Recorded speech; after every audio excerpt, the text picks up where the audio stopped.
Hadirin yang kami hormati, sampailah kita pada acara yang kita nantikan, yaitu Mau'izatul Hasanah dalam rangka haflah at-tasyakur lil ikhtitam ke-16 Pondok Pesantren Al-Islah Tambak Mas Kebonsari Madiun, yang pada malam hari ini akan disampaikan oleh Al-Mukarram Panjenenganipun Romo Kiai Haji Hasan Nuril Hidayatullah, pengasuh Pondok Pesantren As-Siddiqiyah Karawang, Jawa Barat. Kepada Al-Mukarram Romo Kiai Haji Hasan Nuril Hidayatullah, waktu dan tempat kami persilahkan. Sallallahu alaihi Muhammad sallallahu alaihi wasallam, sallallahu alaihi Muhammad ya Rabbi salli wa sallim.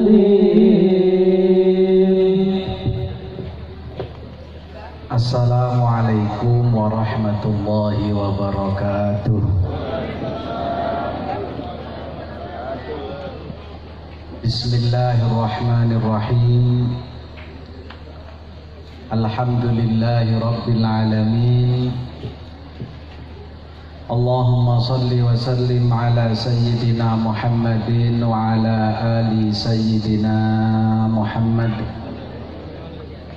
adada ni'amillahi wa ifdalih. Allahumma akrimna binuril fahmi wa akhrijna min dhulumatil wahmi waftah lana abwaba rahmatika wa anshur alaina hikmataka ya arhamar rahimin. Subhanaka la ilma lana illa ma 'allamtana innaka antal alimul hakim. Allahumma hidayatan lis-shawab, amma ba'du. Hadratul muhtaramin, para alim, para ulama, para kiai, para sepuh, para bini sepuh, wabil khusus sahibul bait, pimpinan umum pengasuh Pondok Pesantren Al-Islah Kiai Haji Salamun Ahmadi beserta dengan Ibu Nyai dan seluruh keluarga besarnya, putra putrinya, mantu, putu, semua para dewan guru yang ada di Pondok Pesantren ini beserta para santrinya yang saya banggakan, teman-teman dari pengurus Nahdlatul Ulama Cabang Madiun yang mewakili dari pejabat pemerintahan baik sipil maupun TNI dan Polri, para wali santri, para anak-anak santri, semuanya yang hadir di tempat ini, mudah-mudahan kita dijadikan oleh Allah menjadi hamba-hambanya yang istiqomah dalam iman dan Islam, menjadi hamba-hambanya yang diberi oleh Allah dzurriyyah yang salihah, menjadi hamba-hamba Allah yang kelak diwafatkan dalam keadaan husnul khatimah, mengakhiri kehidupan ini dengan kalimat tauhid la ilaha illallah Muhammadur Rasulullah sallallahu alaihi wasallam, kalimatu haqqin alaiha nahya wa alaiha namut wa biha nub'atu insyaallah ta'ala minal aminin. Sebenarnya saya ini bukan tukang pidato, tapi karena Pak Kiai Salamun ngundangnya ke abah saya, jadi ini perintahnya abah saya suruh silaturahim ke sini, saya niatin silaturahim. Mudah-mudahan silaturahimnya manfaat. Jadi malam ini kita dongeng-dongeng saja. Dulu ada Nabi namanya Nabiullah Ibrahim alaihissalam. Nabi Ibrahim itu istrinya yang dikenal ada dua. Yang enggak dikenal tahu ada tahu enggak wallahu a'lam. Kata Pak D saya ada. Yang pertama namanya Siti Saroh, punya anak namanya Ishak. Yang kedua namanya Siti Hajar, punya anak namanya Ismail. Nabi Ibrahim ini Nabi, Rasul dan ulul azmi, punya istri dua, lahir dari dua istri tersebut juga Nabi dan Rasul, Ishak dan Ismail. Dari Ishak lahir namanya Yakub, berarti cucunya Nabi Ibrahim. Itu juga Nabi dan Rasul. Yakub punya anak 12. Dalam tafsir para ulama disebutkan yang 11 jadi nabi, yang jadi nabi dan rasul hanya satu, yaitu Yusuf alaihissalam. Bapak, anak, cucu, cicit, semuanya nabi. Dari Nabi Ismail tidak langsung melahirkan nabi. Matur suwun. Kan nabi apa kan pidato ya? Punya anak langsung jadi nabi tidak ada. Tapi beliau melahirkan suku namanya Arab. Arab itu keturunannya Nabi Ismail. Dari Arab lahir suku namanya Quraisy. Dari Quraisy lahir suku namanya Bani Hashim dan Bani Muttalib. Dari Bani Hashim dan Bani Muttalib lahir baginda junjungan kita Nabi besar Muhammad sallallahu alaihi wasallam sebagai khatamul anbiya wal mursalin, yaitu Rasulullah sallallahu alaihi wasallam. Hebat beliau ini. Beliaunya orang soleh dan bisa melahirkan anak yang soleh, bisa juga mencetak generasi yang soleh. Guru saya ngasih nasihat, idza ra'aitumus sholihin ungduru ila bidayatihim. Kalau kalian melihat orang soleh, orang sukses, lihat prosesnya. Wala tangduru ila bidayatihim, jangan kalian lihat barang jadinya. Lek ndelok wong soleh wis dadi penak, kita tidak tahu prosesnya seperti apa. Makanya kalau lihat orang sukses, lihatlah prosesnya. Apa rahasianya kok Nabi Ibrahim bisa demikian? Tentunya banyak hal. Hanya yang saya bisa ceritakan, yang saya ngerti dan yang saya dengar dari guru-guru saya, ada 4 minimal yang bisa kita contoh.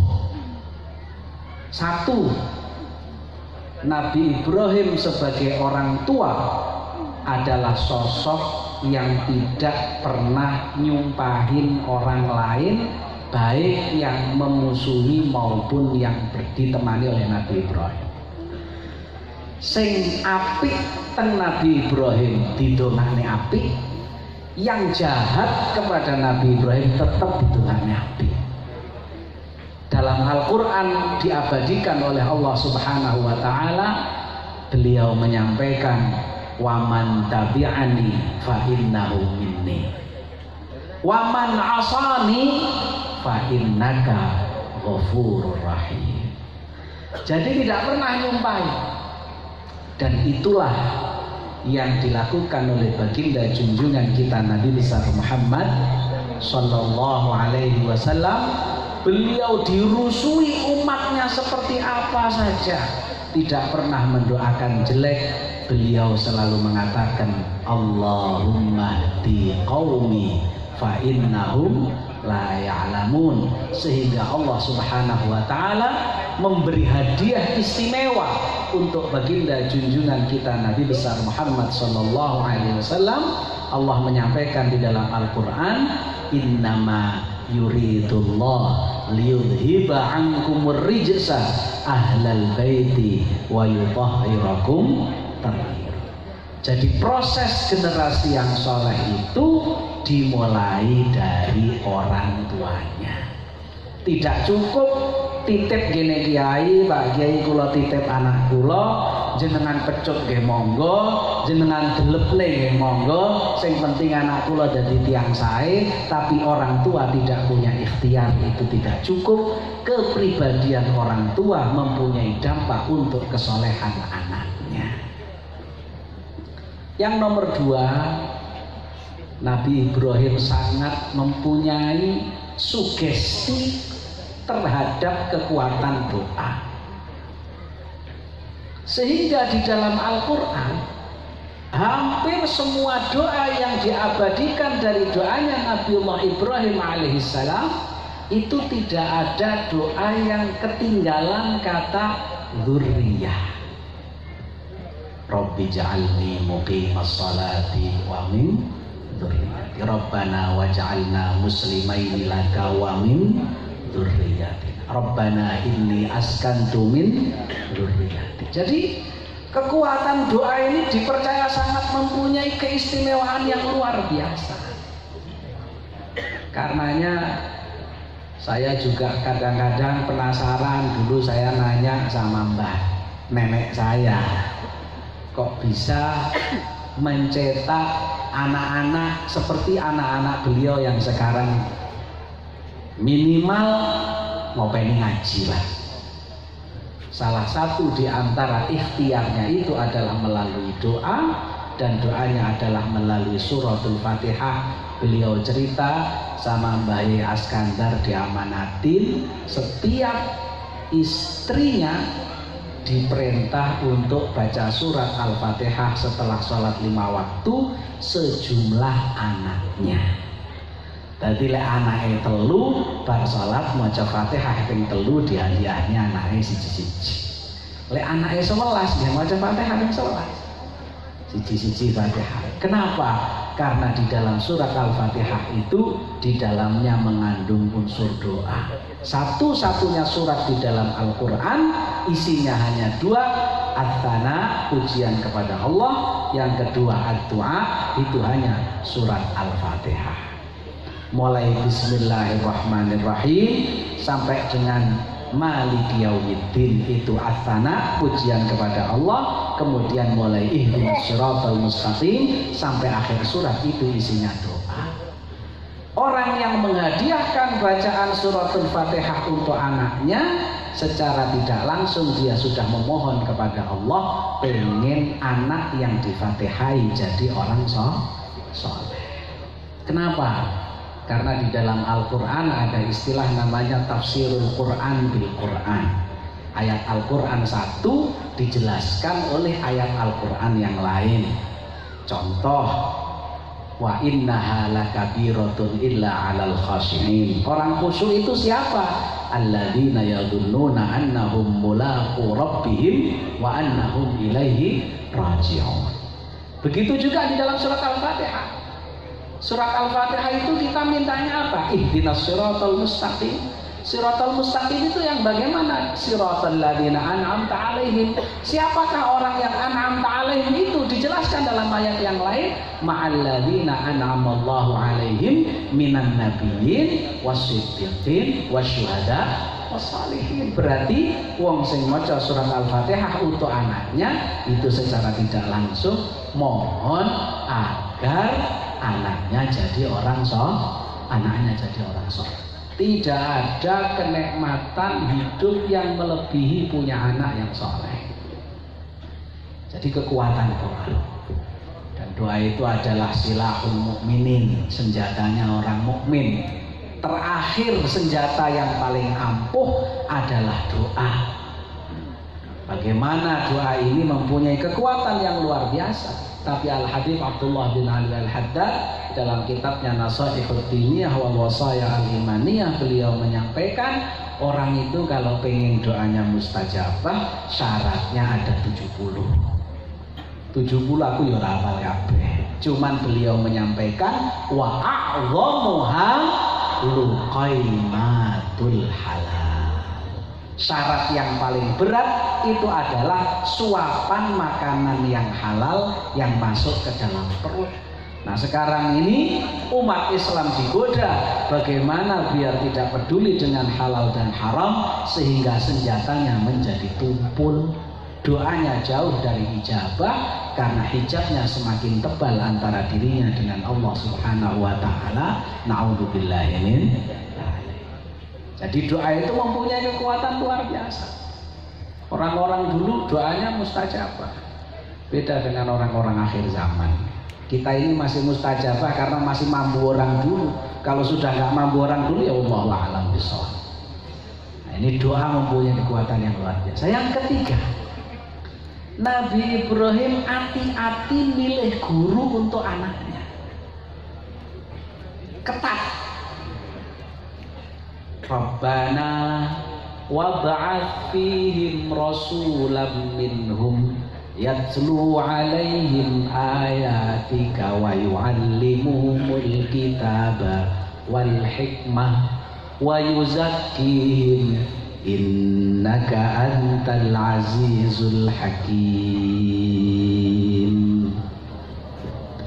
Rabbana, wahai Tuhan kami, wab'ats, dan utuslah fihim, di dalam mereka, rasulan, akan seorang rasul. Dulu rasul itu tugasnya menjadi guru, karena baginda Nabi SAW sebagai Sayyidul Anbiya wal Mursalin, beliau menyampaikan innama bu'ithtu mu'allima, saya ini diutus ke muka bumi itu menjadi guru. Kalau dulu rasul itu guru, sekarang mencari guru namanya sudah bukan rasul karena sudah tidak ada rasul. Ya sekarang mungkin namanya kiai, namanya muallim, namanya ustadz, atau istilah-istilah yang lain. Tapi sosok guru yang diminta oleh Nabiullah Ibrahim alaihissalam adalah sosok guru yang komplit, yang memiliki 4 hal yang sekarang ini sudah susah, sehingga kita bisa maknakan mungkin kepada lembaga pendidikan yang di dalamnya mengakomodir 4 perkara. Apa itu? 1, yatlu alaihim ayatika. Yang kedua, wa yu'allimuhumul kitab. Yang ketiga, wal hikmah. Dan yang keempat adalah wa yuzakkihim. Bagaimana seorang anak dididik oleh seorang guru yang memiliki 4 kriteria. Kenapa yatlu alaihim ayatika adanya di depan? Deres kira-kira begitu. Karena al-ilmu itu adanya di dalam hati dan harus disampaikan kepada hati. Ya, ma kharaja minal qalb sadafal qalb. Sesuatu yang keluarnya dari hati akan bertemu dengan hati. Wa ma kharaja minal lisan la yujawizul adzan. Sesuatu yang keluarnya dari lisan hanya akan menyentuh telinga. Sehingga ketika al-ilmu fis sudur, ilmu itu ada di dalam hati, maka bagaimana seorang guru mempunyai PR, ilmu yang ada di dalam hatinya bisa ditransfer kepada murid juga sampai kepada hatinya. Karenanya kita juga melihat aneh perjuangan orang-orang zaman dulu, para wali songo mungkin yang datang dari negeri seberang, yang mungkin belum begitu memahami bahasa lokal di negeri kita ini. Dakwah dengan begitu singkat bisa diterima dengan bahasa yang mungkin susah untuk dipahami secara langsung. Akan tetapi hati yang digunakan untuk berdakwah menjadi hati yang sudah bersih, sehingga dakwahnya mudah diterima walaupun mungkin bahasanya tidak seperti yang mudah dicerna. Kenapa? Karena sudah diawali dengan hati, dan hati akan semakin tajam bila selalu diasah dengan tilawah. Makanya kita dinasehatin, salah satu di antara yang bisa menjadi obat untuk hati ini menjadi baik adalah membaca Al-Quran, tilawah. Jadi yatlu alaihim ayatika. Yang kedua, wa yu'allimuhumul kitab, memahamkan kepada santri-santrinya, murid-muridnya, bahwa di dalam agama kita ini tidak ada dikotomi ilmu. Semua ilmu itu ilmunya Allah Subhanahu wa ta'ala. Hanya kebetulan sebagian mempelajari hal-hal yang bersifat umum, sebagian mempelajari hal-hal yang bersifat agama. Tidak ada ilmu umum, ilmu agama tidak ada. Dulu abah saya kalau pidato tidak ada dikotomi ilmu, itu kampanyenya Belanda. Sehingga kalau dianggap kalau belajar ilmu umum itu nggak oleh ganjaran, kalau belajar ilmu agama dapat ganjaran. Akhirnya santri sampai waleh pagi sampai malam belajarnya doroba zaitun amron zaitun qaimun gitu terus. Nggak kebagian bagaimana ngurusin tambang, bagaimana ngurusin pesawat, bagaimana ngurusin sinyal dan seterusnya. Akhirnya kita menjadi ketergantungan, dan semua keuntungan yang dimiliki untuk hal-hal yang berkaitan seperti itu menjadi jauh daripada agama. Tidak ada dikotomi. Semua sumber ilmu itu adalah Al-Quran. Alladzina yatafakkaruna fi khalqis samawati wal ard. Yang ujung dari belajar itu adalah melahirkan generasi-generasi yang mengatakan Rabbana ma khalaqta hadza batila. Generasi-generasi yang belajar apapun ujungnya akan berdampak kepada pengagungan kepada Allah Subhanahu wa ta'ala. Kita ini belajar ekonomi, catat mencatat itu namanya apa? Akuntansi ya. Itu dasarnya Al-Quran. Di dalam Al-Quran ada ayat namanya ayatul mudayanah. Idza tadayantum bidainin ila ajalin musamman faktubu, catatlah. Lahir namanya kwitansi, lahir namanya buku kas, lahir namanya apa? Faktur, lahir namanya segala macam pembukuan, laporan tahunan dan lain sebagainya, aktiva, pasiva, semua itu dasarnya satu, faktubu, pencatatan yang baik. Adapun menjadi seperti itu adalah inovasi. Ada juga yang mengarang tafsir astronomi, ilmu perbintangan. Ada yang bertanya, kenapa matahari itu jaraknya dengan bumi jauhnya hampir 2 juta mil, padahal sekitarnya matahari itu gelap kalau dipoto ya. Terus kemudian kalau siang yang menerangi bumi ini apa? Ternyata di dalam Al-Quran juga tidak ada cerita yang menerangkan bahwa matahari itu menerangi bumi. Yang ada adalah wan-nahari idza jallaha. Yang membuat bumi ini terang namanya nahar. Apa itu nahar? Ada yang membahas tentang nahar, ada yang mengatakan pergesekan antara partikel-partikel yang sangat kecil yang muncul waktu-waktu tertentu sehingga tergesek karena adanya atmosfer, sehingga gesekan itu melahirkan cahaya dan seterusnya macam-macam. Jadi ilmu-ilmu semacam itu. Ada namanya pertambangan, itu ada dalam Al-Quran, saya nggak hafal ayatnya. Ada wa gharabi busud judadun bid, itu kan ada timah warnanya putih, yang hitam ada namanya minyak, ada namanya batu bara, segala macam di dalam Al-Quran semuanya. Cuman sudah terlanjur kita ini sudah ketemu nikmat dengan doroba zaitun amron, akhirnya nggak kebagian. Yang kebagian itu yang naga 9 apa-apa itu nggak kebagian. Itu adalah semuanya ilmunya Allah. Jadi belajar apapun, tugas seorang guru yang ideal yang diminta oleh Nabiullah Ibrahim alaihissalam adalah yu'allimuhumul kitab. Yang ketiga, wal hikmah, mengajarkan nilai-nilai hikmah. Apa itu hikmah? Kalau dalam bahasa tafsir disebutkan al-hikmah itu adalah al-qaul al-baligh. Salah satu maknanya. Banyak di antara makna hikmah yang lain, salah satunya adalah al-qaul al-baligh. Mengajarkan kepada anak-anak didiknya agar bagaimana ketika dia sudah mempunyai ilmu, keluar dari mulutnya kalimat-kalimat yang tidak menyinggung perasaan orang yang diajak bicara, tapi menyentuh hati mereka sehingga mereka mau ikut dengan ajaran-ajaran kita. Jangan sampai hikmahnya tidak ada walaupun ilmunya banyak, sehingga di mimbar isinya mencaci orang, sehingga ketika pidato isinya ngerasani orang, sehingga ketika menyampaikan di tempat-tempat yang mulia, mimbar-mimbar istimewa harus dikotori dengan caci makian. Kenapa? Karena tidak ada ajaran nilai-nilai hikmah. Dulu ada namanya Imam Hatim Al-Asam. Imam Hatim Al-Asam itu, beliau Al-Asam itu artinya tuli, budek. Padahal beliau sebenarnya tidak budek. Imam Hatim Al-Asam ini dijuluki budek karena menjaga perasaan orang.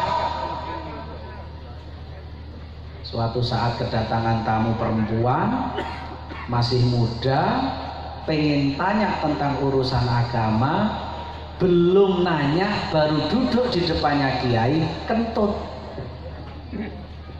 Kentutnya ada suaranya, sehingga ada perasaan malu di depan kiainya, wajahnya merah. Kiai Hatim ini akhirnya cari cara bagaimana biar perempuan ini tidak malu. Akhirnya Pak Kiai Hatimnya bilang, Mbak, saya tadi nggak dengar sampean tanya apa, tolong suaranya dikencengin. Akhirnya perempuan tadi perasaannya menjadi tenang, tidak gugup lagi karena pikirannya pasti Kiai nggak dengar sama kentut saya. Setelah bertanya dengan suara yang lebih keras, ya biasa. Kemudian perempuan ini keluar dari rumahnya Kiai, mungkin cerita sama temannya. Akhirnya suatu saat Kiai Hatim keluar rumah, dengar suara omongan, oh Kiai yang katanya budek itu ini, katanya. Kiai Hatim akhirnya ingat dengan perempuan tadi. Jangan-jangan dia cerita. Akhirnya apa? Kiai Hatim Al-Asam berusaha menjaga perasaannya satu perempuan tadi biar tidak malu, pura-pura budek sampai perempuan yang kentut tadi mati. Berapa lama pura-pura budeknya sampai perempuan tadi mati? 40 tahun. Setelah 40 tahun perempuan tadi mati, baru Imam Hatim Al-Asam terus terang, saya nggak budek, cuma jaga perasaan dia yang sudah terlanjur tahu kalau saya menjaga perasaan satu orang. Akhir zaman nyari model begini sudah susah, sudah nggak nemu. Karenanya maka hikmah itu penting. Dakwah itu yang pertama diperintahkan oleh Allah Subhanahu wa taala kepada baginda junjungan kita Nabi besar Muhammad sallallahu alaihi wasallam adalah bil hikmah. Yang pertama, ud'u ila sabili rabbika bil hikmah. Jadi hikmah itu menjadi penting. Yang keempat, wa yuzakkihim, guru harus mengajarkan tazkiyatun nufus, pembersihan jiwa. Orang ngaji, orang cari ilmu itu datang ke pesantren atau datang ke tempat manapun, ibaratkan orang yang pengen cari air minum, dia sudah bawa gelas, bawa wi'a, bawa tempat untuk diisi air yang bisa dia minum. Tempat ini ada yang kotor, ada yang bersih. Yang kotor, ada yang kotorannya sudah lengket sehingga membersihkannya butuh waktu, baru dia bisa diisi air dan diminum. Apakah nggak bisa dipaksa diisi air? Bisa saja, tapi airnya akan keruh. Sehingga kadang-kadang orang mondok itu beda-beda. Sing wis setahun sama kiainya suruh pulang, sudah cukup ngajinya. Karena mungkin ketika datang sudah bersih tempatnya. Ada yang jadi santri abadi sampai tua gak balik-balik juga ada. Dan kadang-kadang kita mempelajari, belajar di pesantren, belajar di sekolah, satu kelas isinya 30 orang, masuknya jamnya sama, guru yang mengajarkan sama, kitab yang diajarkan sama, keluar dari pesantren, keluar dari sekolah, jadinya orang berbeda-beda. Apanya yang salah? Yang salah adalah mungkin masing-masing tempat yang dibawa untuk cari minum ini berbeda.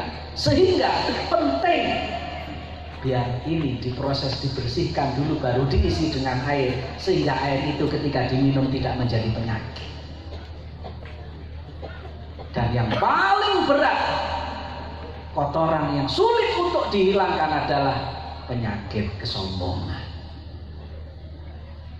Padahal sombong itu lawanan dengan yang namanya ilmu. Al-ilmu harbun lil muta'ali kasayli harbun lil makanil ali. Ilmu itu ilmu itu. Al-ilmu harbun, perang dia. Lil muta'ali, melawan orang yang punya jiwa yang sombong, tidak akan pernah bertemu. Kasayli, seperti air yang mengalir. Harbun, dia juga melawan lil makanil ali, terhadap tempat yang tinggi. Air selalu mencari tempat yang rendah. Dan merendahkan atau menghilangkan sifat kesombongan ini melalui tazkiyatun nufus. Pelajaran tazkiyatun nufus itu sederhana. Tidak ada di dalam kelas, tidak ada di dalam kurikulum, karena itu bisa diraih dengan cara khidmah, ngabdi. Makanya salah satu di antara Syekhul Masyayikh di Pulau Jawa ini adalah Syekhona Khalil Bangkalan, yang bisa melahirkan generasi-generasi yang luar biasa. Ternyata salah satu media menciptakan generasi santri yang sukses adalah semua santrinya disuruh khidmah, ngabdi. Karena orang yang mengabdikan diri, mau tidak mau dia harus memposisikan dirinya rendah di hadapan gurunya, sehingga menjadi manusia yang tinggi, diangkat derajatnya oleh Allah Subhanahu wa taala. Sayyidina Abdullah bin Abbas radhiyallahu anhuma, beliau mengatakan, "Dhulliltu talibah fa'uzziztu matlubah." Dulu ketika saya mencari, belajar, ngaji, saya rendahkan diri saya. Fa'uzziztu matlubah. Setelah saya selesai belajar, selesai mengaji, berjuang di masyarakat, menjadi mulia, banyak orang yang mencari saya. Tapi kalau di pesantrennya sudah nggak mau dzulil tuh, ya tidak akan pernah mendapatkan uzis tuh. Kenapa? Karena tidak bisa itu gandeng. La yajtami'ul yusran wa la yajtami'ul usran. Pada diri seseorang itu tidak bisa kumpul dua perkara enak dan kumpul dua perkara tidak enak, itu tidak bisa. Orang kalau enaknya di depan, tidak enaknya di belakang. Orang kalau tidak enaknya di depan, enaknya nanti di belakang. Karena tidak bisa orang itu enak semuanya, nggak bisa. Bohong orang yang punya pepatah muda foya-foya tua bahagia, itu tidak ada ceritanya, kecuali hanya dalam khayalan saja. Karenanya maka tazkiyatun nufus itu penting. Seperti itulah guru yang dicari kriterianya oleh Nabi Ibrahim alaihissalam, sehingga anak-anaknya luar biasa. Kira-kira begitu. Nyari contoh zaman sekarang susah ya, cari contoh zaman-zaman dulu aja. Jadi satu, tidak pernah mendoakan jelek kepada orang lain. Tahu ceritanya Nabi Nuh? Nabi Nuh alaihissalam itu keperucut mendoakan umatnya ketika jengkel dengan doa yang tidak baik, sehingga diberi cobaan oleh Allah Subhanahu wa taala. Salah satu anaknya mati dalam keadaan tidak sejalan dengan Nabi Nuh alaihissalam. Apa doanya Nabi Nuh dalam surat Nuh itu? Apa? Rabb la tadar 'alal ardi minal kafirina dayyara innaka in tadarhum yudillu ibadaka wa la yalidu illa fajiran kafara. Akhirnya dicoba oleh Allah dengan putranya yang namanya Kan'an. Jadi nggak ada untungnya mendoakan orang lain jelek. Yang kedua, Nabi Ibrahim percaya dengan sugesti kekuatan doa yang luar biasa. Yang ketiga, mencari guru untuk anak-anaknya yang pas, Kalau profil yang disebutkan oleh Nabi Ibrahim ada pada satu orang akhir zaman ini sudah repot, minimal lembaga pendidikan yang di dalamnya ada hal-hal tersebut, dan itu hanya ada di dalam pondok pesantren. Selain pondok pesantren tidak ada yang seperti itu. Minimal hanya ada satu, mungkin yu'allimuhumul kitab, tapi tidak ada yatlu alaihim ayat 3, tidak ada yuzakihimnya, tidak ada wal hikmatanya, tidak ada. Pinter iya, akan tetapi tidak mendapatkan hal-hal yang lain yang bisa untuk menjadi modal dakwah kepada dia setelah selesai dalam masa talabnya. Yang keempat ini mau saya ceritakan, tidak enak, tidak diceritakan wis kadung ngomong papa tadi. Yang keempat itu tak ceritain nggak enaknya.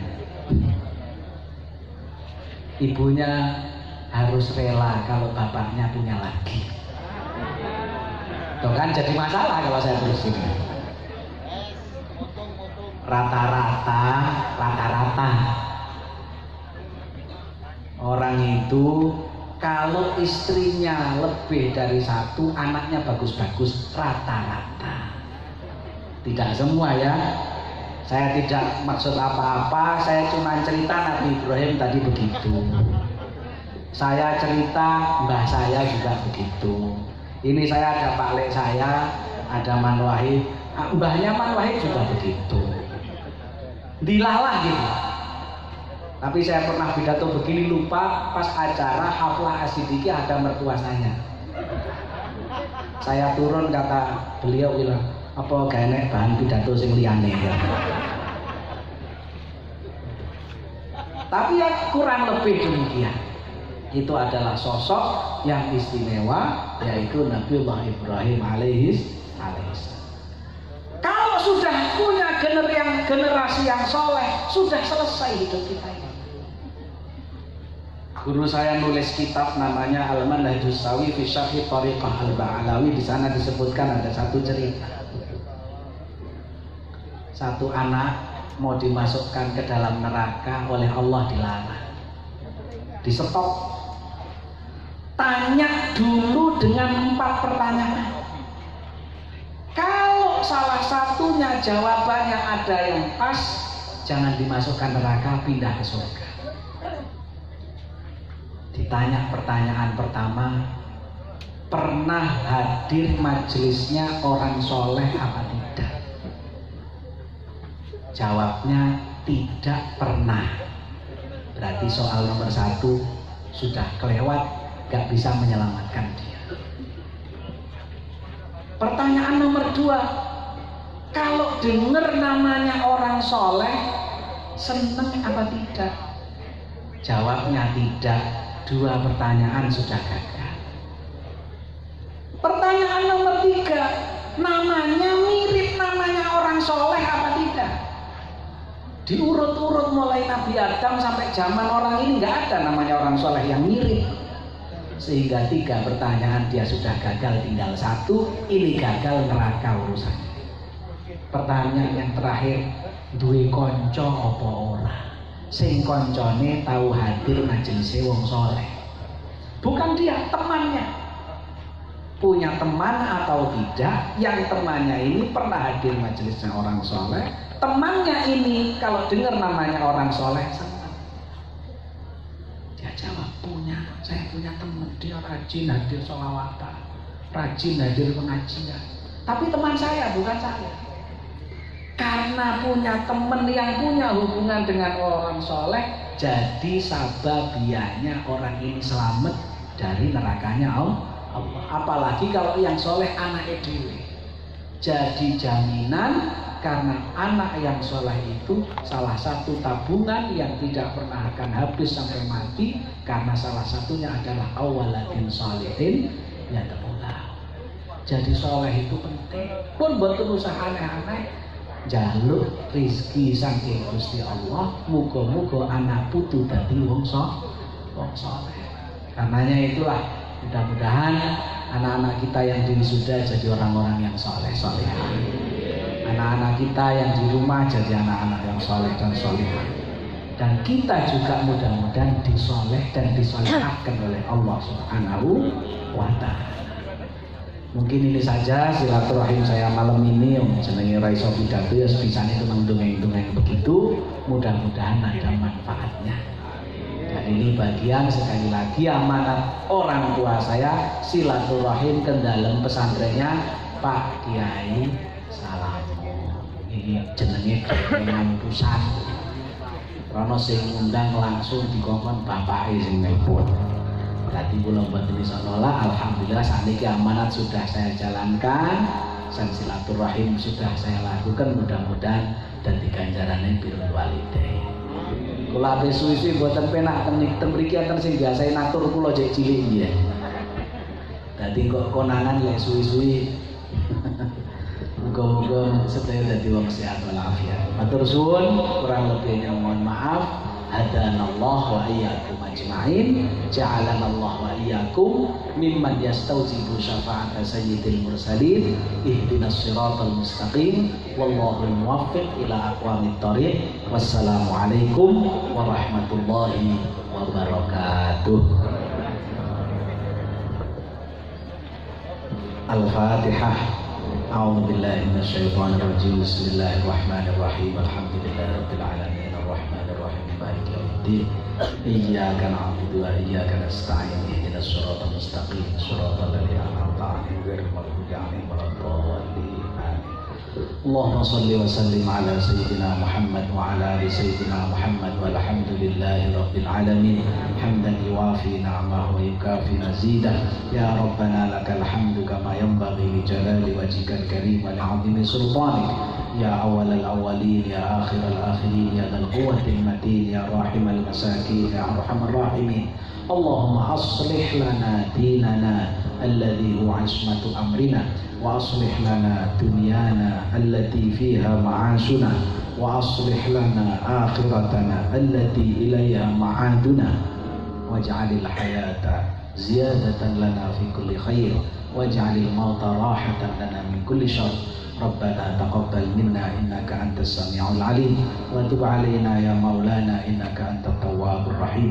Allahumma inna nas'aluka min khairi ma sa'alaka minhu 'abduka wa nabiyyuka sayyiduna Muhammadun sallallahu alaihi wasallam wa ibaduka salihun, wa na'udzu bika min syarri ma sta'adzaka minhu 'abduka wa nabiyyuka sayyiduna Muhammadun sallallahu alaihi wasallam wa ibaduka salihun. Allahumma wa ma qadaita lana amran faj'al aqibatahu rasyada.